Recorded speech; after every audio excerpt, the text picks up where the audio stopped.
Salut tout le monde, c'est Simon, je vous retrouve pour une vidéo. On part du côté de l'Italie de la Serie A, la 7e journée, toujours pareil, de Saint-Petit-Lac, pour avoir la prochaine journée. Allez hop, c'est parti. On attaque déjà par un petit récapitulatif de la semaine dernière. Pas terrible encore une fois en Serie A, franchement. Après bon, est-ce que c'est triste? Pas vraiment, hein. En vrai, en soi, tous les gros matchs, tout est passé. Tous les matchs où on s'en tamponne, où franchement personne n'a joué, ils sont pas passés, donc au final, on s'en fout. Totalement, on s'en fout. L'essentiel est passé.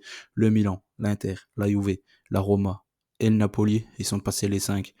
Pour moi, l'essentiel était là. Tout le reste, je suis même pas sûr d'avoir joué autre chose.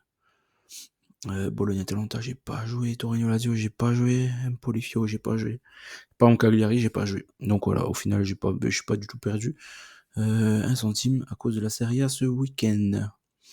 Du coup, on fait quand même un petit récap. Parme a été mené tout le temps, ils sont revenus. Au final, ils ont réussi à perdre en fin de rencontre ce match-là. Le Napoli, pour moi, ils sont en démonstration depuis un petit moment. Pour moi, c'est la meilleure équipe de Serie A à l'heure actuelle, le Napoli. Empoli-Fio, malheureusement, Empoli, 3 matchs de suite à domicile, 3 fois 0-0, ça commence à faire beaucoup. La Roma a fait une petite remontada contre Venezia. Como a gagné encore un match, le deuxième d'affilée. Contre le Eyas, après leur victoire très séduisante du côté de la Fio. Après, il y a eu Torino-Lazio, joué un match en bois. Au final, il y a eu beaucoup de buts. La Lazio confirme une nouvelle fois qu'ils ont beaucoup de réussite contre le Taureau. Bologna-Atalanta, l'over de 5 n'est pas passé. Il y a eu le BTTS, malheureusement, j'aurais dû partir sur ça.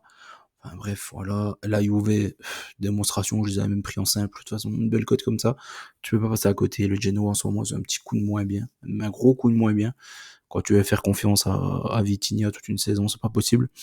Donc, qui plus est, avec Malinowski qui se démonte le genou. Voilà, bah, c'est plié pour eux, hein, la saison, ça va être compliqué. Je pense qu'ils vont jouer le maintien maintenant, le Genoa. Udinese et Inter, comme je l'ai dit, j'avais couvert, donc c'était encore beaucoup plus simple pour moi. Ils ont galéré contre l'Udinese, pas surprenant. Et le Milan s'est amusé contre Lecce. Il n'y a pas eu 2-0, il y a eu 3-0. Donc voilà, en soi. Tout comme la Juve, il n'y a pas eu 2-0, il y a eu 3-0, j'étais pas trop loin. Enfin bref.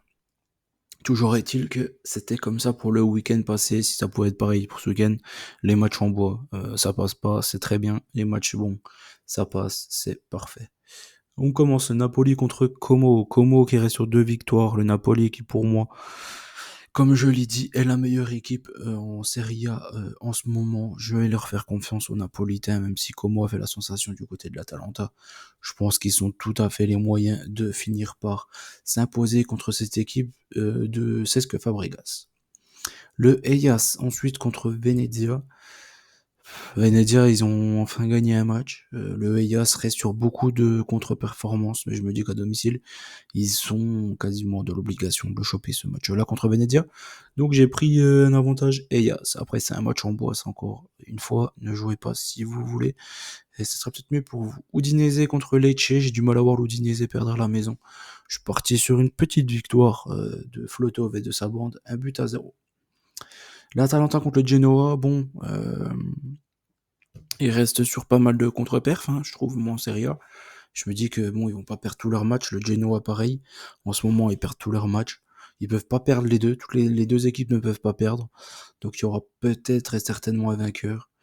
Donc je pars sur un petit vainqueur pour l'Atalanta de Bergame. L'Inter contre le Taureau. Le Taureau qui est toujours très chiant à jouer. L'Inter qui a pas mal fait tourner. Contre l'Étoile Rouge, notamment Lautaro, Thuram, Di Marco notamment, ça fait beaucoup. Donc je me dis qu'il y en a pas mal qui vont arriver frais comme des gardons pour ce petit match contre le Taureau. Le Taureau, c'est une équipe qui embête énormément d'équipes, mais pas souvent l'Inter. Donc je pense que l'Inter devrait à nouveau s'imposer à la maison. La Juve contre Cagliari ensuite. La Juve, pour moi, c'est une évidence, ce match-là. Il devrait réussir à s'imposer contre Cagliari, même si Cagliari allait faire un bon coup du côté de Parme. Parme, c'est une équipe qui vient de monter, c'est pas du tout le même niveau que la Juve. Bologne contre Parme ensuite. Bologne. Ils ont fait quand même un pas si mauvais match contre l'Atalanta, mais toujours est-il qu'ils sont en galère depuis le début de la saison. Parme, pareil, ils concèdent trop de buts. Ils en marquent pas mal, Donc là, je me suis dit que les 2 équipes marquent, sur ce match-là et après j'ai pas réussi à dégager vraiment un vainqueur, sur ce match-là. Donc j'ai pris le 1 but partout. La Lazio contre Empoli. Empoli qui enchaîne les 0-0. La Lazio qui, comme je l'ai dit, comme je le dis à chaque fois, c'est pas vraiment mon coup de cœur. Même si là, ça fait 5-6 matchs qui sont pas trop mal, je trouve. Donc à suivre quand même la saison de la Lazio. Ils font une meilleure saison que ce que j'aurais pensé par rapport à la perte d'effectifs, etc. Il y a même Patrick qui s'est blessé aussi. Il y a pas mal de choses. Empoli, pour le moment, ils sont invaincus. Donc, je me dis qu'ils sont capables de perdurer dans ce sens-là. Après, la Lazio reste quand même favori, clairement, sur ce match-là. Mais bon, match encore une fois un peu compliqué. Monza contre la Roma. La Roma, qui vient de gagner contre Venezia avec beaucoup de difficultés, qui vient de concéder un nul contre Bilbao à la dernière seconde, la semaine dernière, qui a du mal, qui a encore concédé aussi l'égalisation dans les dernières secondes contre le Genoa. Monza qui a réussi à taper, c'était l'Inter à la maison. Donc voilà, il faut quand même se méfier de cette équipe de Monza. Je suis parti sur un nul une nouvelle fois, un but partout entre Monza et la Roma. Pour terminer, c'est la Fio contre le Milan. Je pense que ce sera certainement le meilleur match. Le match qu'il faudrait peut-être pas louper. Naples-Como aussi, ça peut être intéressant.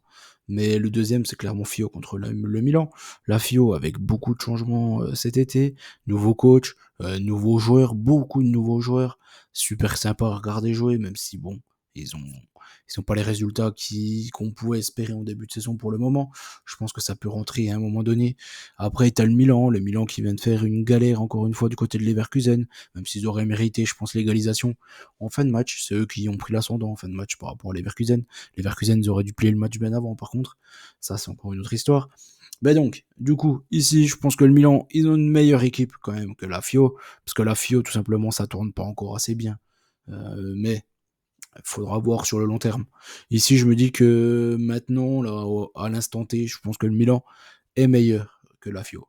Donc, je suis parti sur une petite victoire du Milan contre la Fio, 2 buts à 1. Voilà, un match encore une fois un peu compliqué.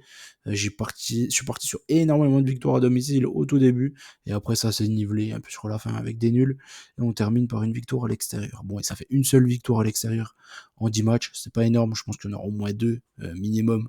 Donc je sais pas où ça peut taper ailleurs. Mais bon, logiquement, ce serait une grosse surprise qu'il n'y ait qu'une seule victoire à l'extérieur.